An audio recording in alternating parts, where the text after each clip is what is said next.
ପାଗଟା ଆଜି ଭଲ ନଥିଲା, ତଣ୍ଟିଟା ବି ଖସଖସ ଲାଗୁଛି ଥଣ୍ଡାରେ। ତଥାପି ଆମର ପଖାଳ ଖିଆ ଛାଡ଼ୁନି। ଟିକେ ଟମାଟୋ ମିକ୍ସଚର ପାଗକୁ ପଖାଳ ଭାତ ମାନେ କ'ଣ କହିଲେ, ଭାତଟାକୁ ସାଙ୍ଗେ ସାଙ୍ଗେ ରନ୍ଧା ହେଇଥିଲା, ଗରମ ପାଣି ଦିଆହେଇଛି ମୁଁ, ପୁରା ଥଣ୍ଡା ନୁହେଁ।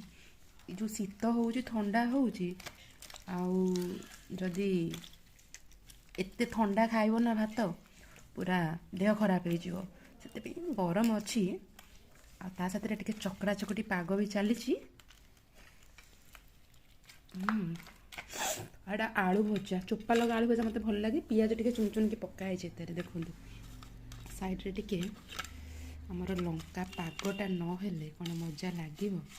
ରସୁଣ ସରିଯାଇଛି ଘରେ, ସେଥିପାଇଁ ଟିକେ ପିଆଜ ଲଙ୍କା,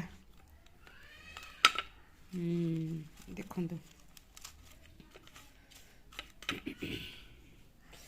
ଆଳୁ ଭଜାଟା ଦେଖନ୍ତୁ, ଟିକେ ଟମାଟୋ ପକେଇକି ଭାଜି ଦେଇଥିଲି। ଓହୋ, କ'ଣ ଆଉ କହିବି, ଭାରି ସୁଆଦିଆ। ମୁଁ ଚାଲ ଏବେ ଖାଇବା ଷ୍ଟାର୍ଟ କରିବା।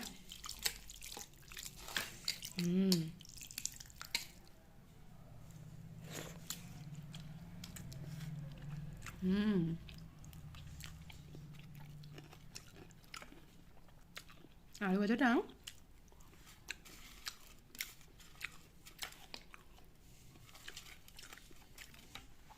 ବଢ଼ିଆ ଲାଗୁଛି, ବୁଝିଲେ।